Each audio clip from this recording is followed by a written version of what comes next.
can go through the procedural history as well if you want, or you just want to jump right in and tell me where we are today. The floor is yours. Just jump right in, Judge. Okay.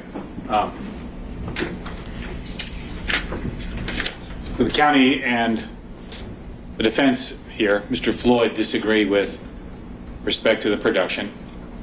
I feel like the county does not really want to produce these things. They made representations in a filing about, I don't know how many years, like 27 or 37 years it would take to get this information. And if you're starting to break it down, it becomes kind of absurd.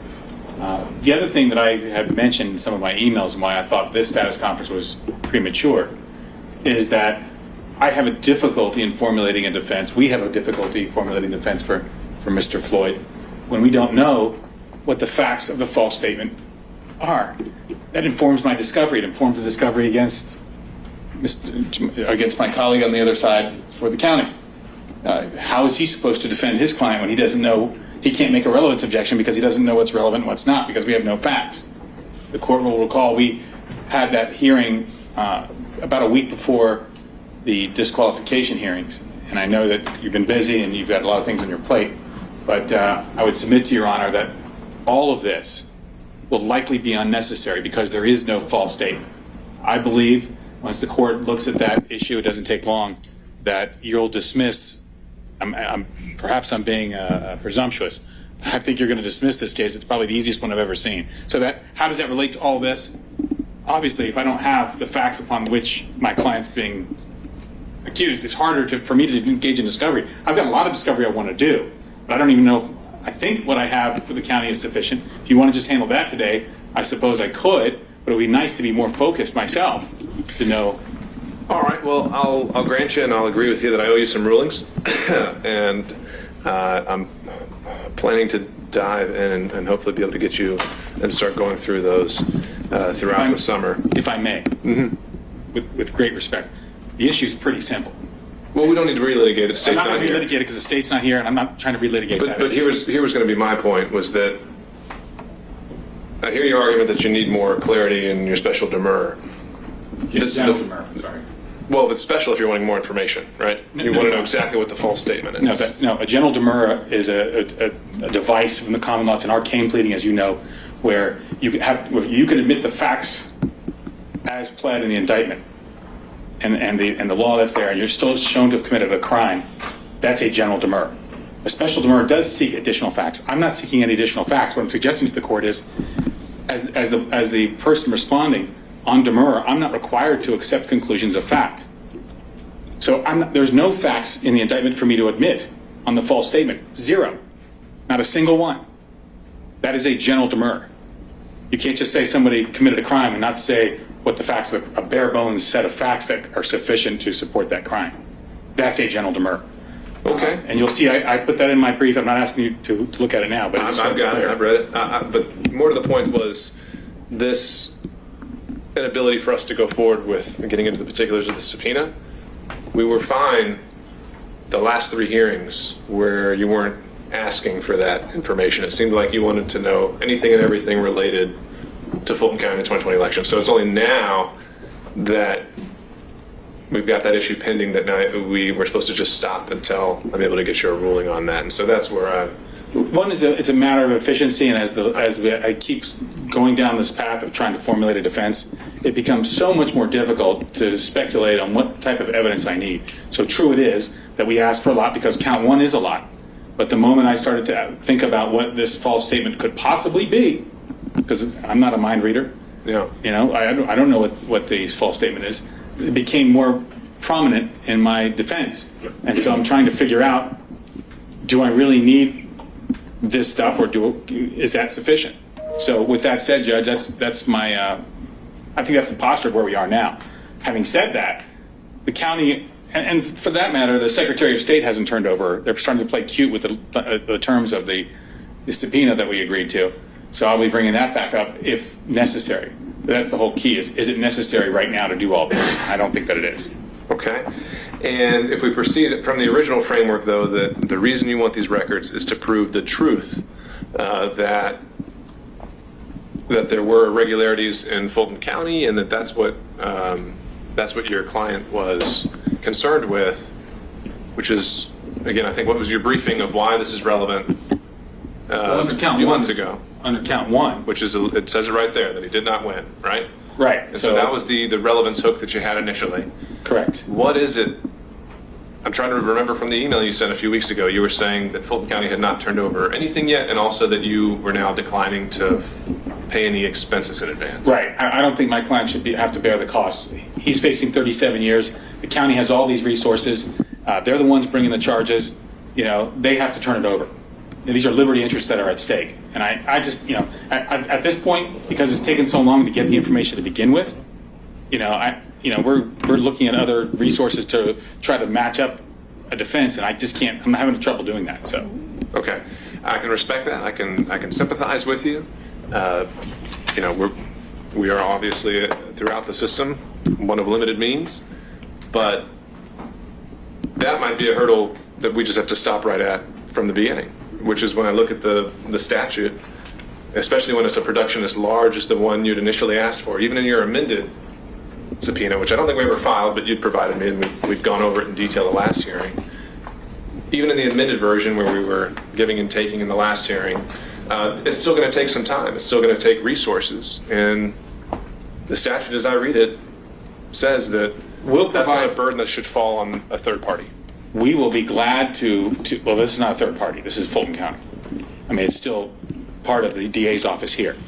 They may be a separate agency. I get it, Right. or separate, but there's still one political body, Fulton County. Period. I'm happy to tell the court we'll have our own people do all the copying. We'll have our own scanners, all of that stuff. But there's not going to be any outlay of expenses on the state, especially since a lot of the stuff I'm learning now has already been produced in other forums, and that's what I want to investigate further.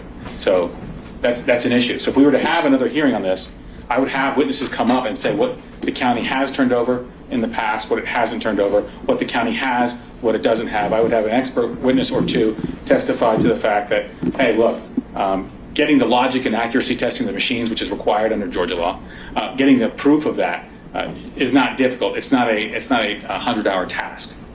It's a 30-minute task because you should just have to locate the file. That's it. So, from my perspective, that's where we are. That's, if that makes sense. And so, what I had offered before was to pick up a machine and let the county use it. What I'm suggesting to you now is I want to have hands-on. I want our people to look at it and be able to copy and inspect as they need to. Okay. All right, let me turn it over to Mr. Alexis, and you can take up any and everything from there that we have to have. But what I'm hearing is that the issue of just down to the mechanics is there really hasn't been any kind of an agreement between the parties on that, and so I'm really not hearing a way around getting into the details and wading into it. Understood. Judge, I'd just like to say for the record that the county is not bringing the charges. The district attorney is bringing the charges. She is the DA of the Atlanta Judicial Circuit. That circuit just happens to be conterminous with Fulton County, but as we all know, DAs act in their scope of prosecutorial discretion, acts on behalf of the state. They're state officials. As for the breakdown, so Judge, we were amenable to receiving the machines that Mr. Kirchhoff offered, not the software. And of course, Fulton County had a cyber incident earlier this year, so we're especially vigilant when it comes to things like that.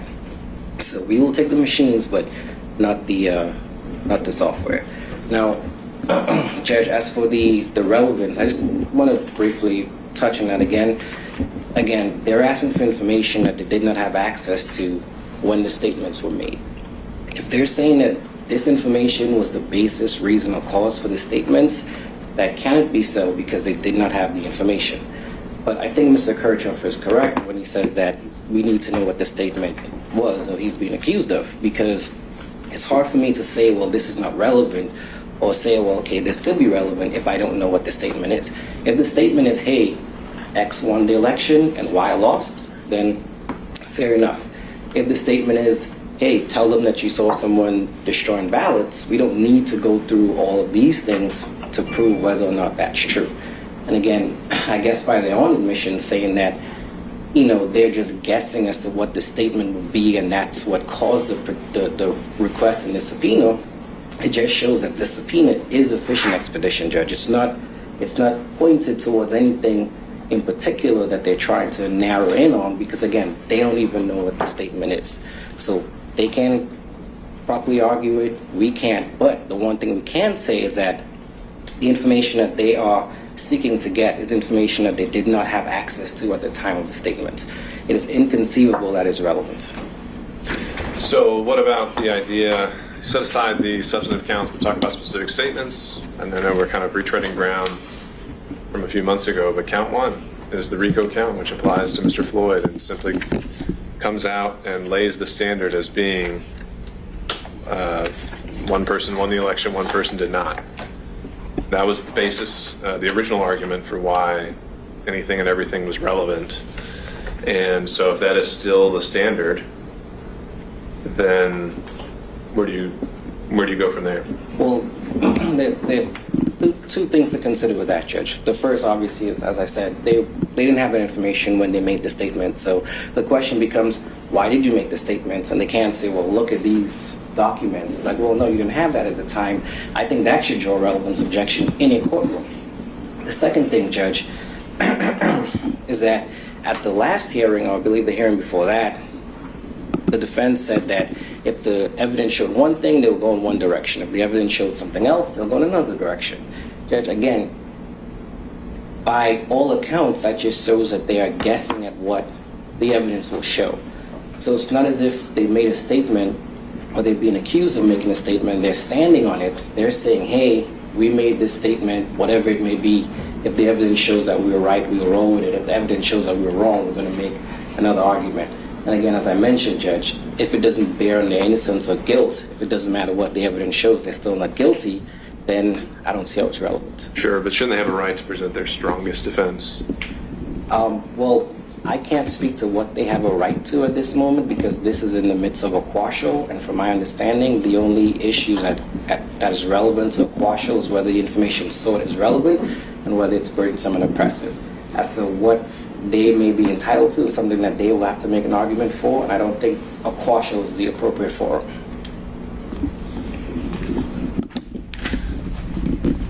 Okay, and so at this point, Mr. Alexis, based on the last hearing, what they had narrowed down to saying they don't have an argument with what's saying they do, I think we had still, I think I remember us going line by line and talking, from my notes here, there are only a few items that really were kind of the sticking subjects. Has the county come up with any revised or updated version of just exactly what it would take to comply with the subpoena, or the resources that would need to be marshaled? No, Judge. We left off where we left off at the last hearing. Mr. Kirchhoff made his offer. We cannot accept the software. We can accept the machines. We can't say for sure how long it will take for us to produce information with the machines that we may or may not receive from Mr. Kirchhoff, because we don't know what they are. We've never used it. We're just going to be speculating. So as of this moment, no, we don't have any changes. But I do want the court to keep in mind a few things. One, we're in the middle of a presidential election right now, so it's an all hands on deck situation. The second thing is, this information is actually being housed by the clerk, not the elections department. The elections department offering assistance is merely a courtesy. So if the court were to just put this on the clerk and the elections department took a laissez-faire approach and said, hey, you guys figure it out, you're the custodian, this will take probably 10 times longer, because you have individuals who do not know what they're looking for. The clerk simply houses the information. The elections department, they are the individuals who are actually the experts when it comes to elections and finding this information. Now, as for the numbers that were listed here, Mr. Kirchhoff, his assertion is that they're absurd. And I get that the numbers do present some sort of sticker shock, but, just to give an example, the absentee ballots, the applications, Judge, those are what, over 800,000?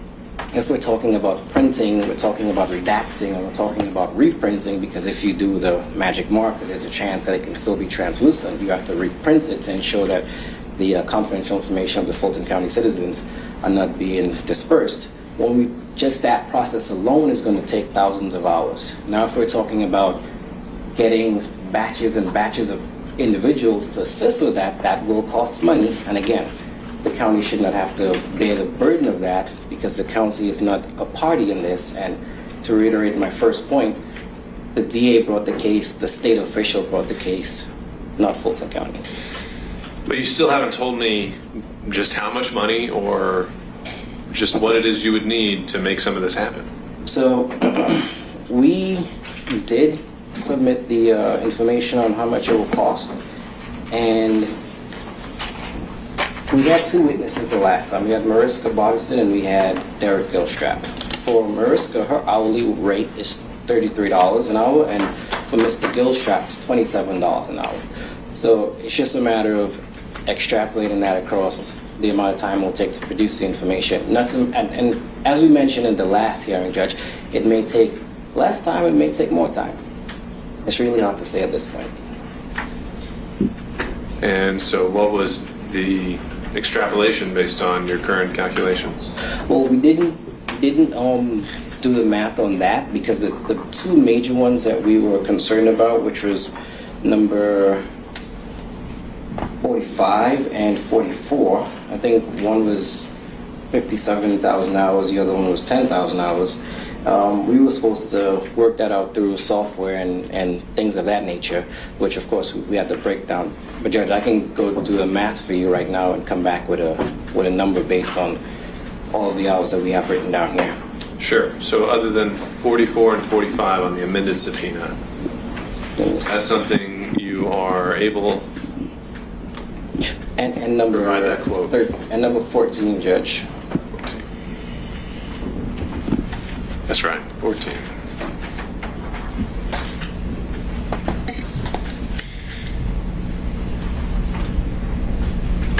Okay.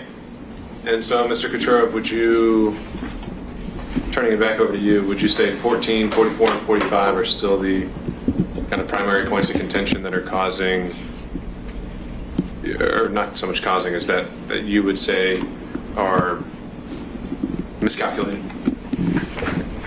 Absolutely. I think it all is miscalculated. It's all overblown because, again, Well, I mean, one of these information is with the clerk's office. 1 hour. I've got experts Yeah. that can go in and probably do a very efficient job of looking through the material. So if the clerk's office is the one who's housing all this and he has no objection to it, why can't the court just order that? Make it subject to a protective order. So if there is any confidential information, there's not PII, by the way. There's no PII. I checked in the Georgia statutes on the absentee ballots. There is no PII. I've got software developers who, when they scan it, can make sure that it's redacted, so that if you decided just sua sponte of your own accord that you wanted to there was a phone number that you wanted off, my guys could do it. They could actually produce a PDF with that blacked out, that redacted part out. I don't think we need to do that, but I think we have the right to inspect and look at this ourselves. I don't have to rely upon them. If they don't have it, they should just say it. Just like the signature verification we now know did not occur in Fulton County, required by law in order to certify. So there was no signature verification, and we know this because the Bluecrest machine was not operational, wasn't working properly. And that's what they use to scan these absentee ballot envelopes. So we can come in and we can scan the envelopes anew. There's no need to, we just have to have somebody in a room. You can have what takes one person from the county to be there. We can be there for 8 hours a day, and I guarantee our guys get it done very quickly. It won't be this, like number 44. 57,334 hours. I mean, Judge, just look at that. With the number of ballots that I understand are mail-in ballots, 148,219 mail-in ballots, that's an estimate of about 2.58 envelopes scanned per hour. Okay? Under their estimate, that's $1.1 million to scan. That sounds grossly high to me. So stuff like, so all of this can be taken care of. We can take care of that. And I'm willing to do that. We can bring the scanners in. We can have our people scan it. You just need access to the docs. If you want one of the attorneys there supervising to make sure nothing gets taken out, I'll do that. I have no problem doing that at all. But we do want to get access to this so we can begin to compile that defense to count one. Judge, can I add something? Sure. So we did mention that we did not use the Blue Crest machines. We at no point in time state that signature verifications was not done. I don't want to make this a point of contention at this point because that's not what we're here for. But I'd just like to correct the record on that part. And as for the amount And of... how did you correct it? Just Right. what did you say? We did not at any point in time state that signature verifications were not done. We are just saying that we did not use the Blue Crest machines. And I'd just like to put that on the record. Okay. Judge, as far as the amount of money is concerned, I mean, you look at the BOC hearings, you see how much money goes into actually running an election, and that's because it takes all of this manpower to do all of these things across these hundreds of precincts. So you take one person, make them do all that work, and for this one case, it will take a very long time unless you're going to replicate the situations or the circumstances of an actual election and hire hundreds of people to do so. Yeah, it will take this amount of time and it will cost money. Okay. Well, I think at this point, y'all have set the stage for what needs to happen next, which I don't think can be avoided without coming back. So what I would propose that we do is I'll again consider the points on relevance, consider the points on defense counsel's demurrer on the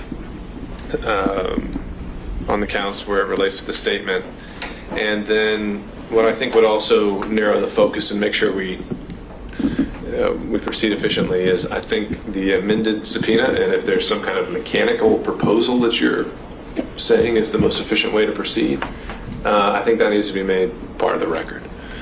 So I would say that you need to file an amended subpoena with everything that we had talked about at the last hearing of exactly, because I think there were some things, as I remember from my notes here, that you had said, well, we don't need that one anymore, we don't need this anymore. So I want to take a very close look and make sure we're on the same page of exactly what it is you're saying you still want and you still don't need, assuming that count one is still what you're contesting on that broad kind of overarching statement. And then when it comes to just initially the mechanics of how you would propose going about this in the most efficient manner, you can lay that out as well. So then the county would actually be on notice and can respond, and we can move on to the next step of exactly determining what it is that needs to take place for you logistically to get these things. And I would still be conditioning, if it's granted in some form, it's still going to be conditioned by, as outlined by the statute, on payment of some form of the cost in advance. That's what the statute contemplates. I don't think that there's a meaningful distinction there that the DA's office can just be lumped together with that same governmental entity. But we can't do that until we know exactly what it is, how we calculate those costs, and how we can come to them. So I think both parties are very far apart on that, and that's what we're going to have to figure out. So, Mr. Kucherov, you'd mentioned needing to get kind of availability for your experts. Have you been in touch with them? Do you have some general idea of their schedule? I think the month of June is fairly taken up right now, but I can probably squeeze a day or two in. I talked to the experts. They've got some time at the latter part of June and also into July. Okay, that's what we'll shoot for. And when can you kind of file something along the lines of what I was outlining? 2 weeks. All right.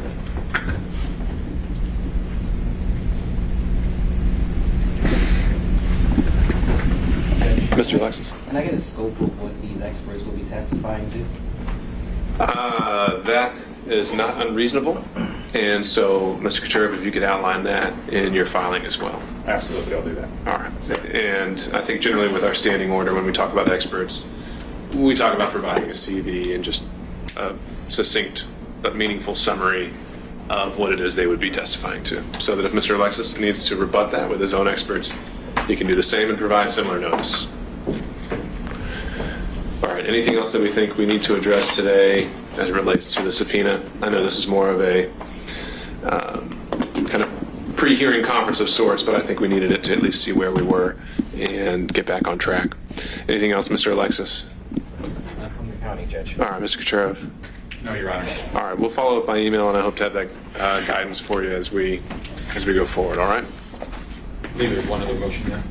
Well, that was with Miss Cuddy, or is there something else? Well, there's the motion to unseal, but we kind of. Oh, okay. Where were we on that? I think our position was is just to make the court aware that some of those items may be sealed, and if the court was going to allow access, you probably need to unseal them and then enter a protective. For me, I've been lumping all these together. They were all kind of part and parcel. Is that about accurate? Yes. Okay. And so until we figure out whether this subpoena is going to be granted, there's no need to get to the motion to unseal? Correct. All right. And if so, those would all follow one another? Yes. All right. Sir? Yeah, with the motion to unseal, again, I know the county is a third party, but because the county actually houses the information, we would have liked to have been privy to that. I know I saw the motion in the flurry of emails and filings, but we weren't exactly noticed for that argument. So, you know, whatever dealings that will be taking place as far as that unsealing take place, the county would like to be kept in the loop. Well, we haven't really discussed it at all. You're as much in the loop as anybody else right now. I don't think we've actually substantively argued it. It's only ever been on a calendar the same day that you are, and there aren't any emails talking about it going among the parties. So if that's something you're also looking to intervene on or believe you have standing to, you still can. And like I said, I've just been treating it as part of the subpoena issue.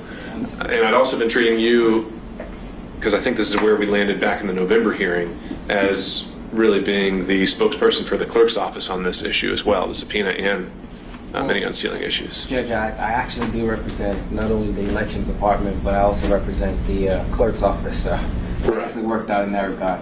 Okay. But I will say for the Board of Registration Elections, which I represented up until, I want to say a few weeks ago when we got outside counsel, Judge, I will say that one of our first arguments I mentioned that the BRE is not the custodian of the records being sought. So we did ask for the BRE to be dismissed from that. I was under the impression that the court did that, but I did see their name come up again as a hearing. I'm not sure where we are with that, but again, they are not the custodian. Right, and that was because the subpoena was directed to both Yes. entities. And you were telling me today that if the BRE is released from this, they're the only ones with the subject matter expertise to actually know what to be looking for within the clerk's file. Not the BRE, Judge, the department, the elections department. Excuse me. Okay.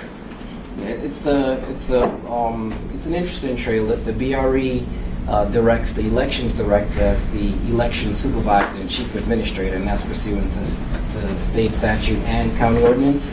And then the elections director, as the director pursuant to being hired by the county, has, I guess, supervision over the department. And so the elections department does fall under the umbrella of the Board of Registration and Elections, though? Not really the department, but the director. Okay. Because the director reports to the BRE.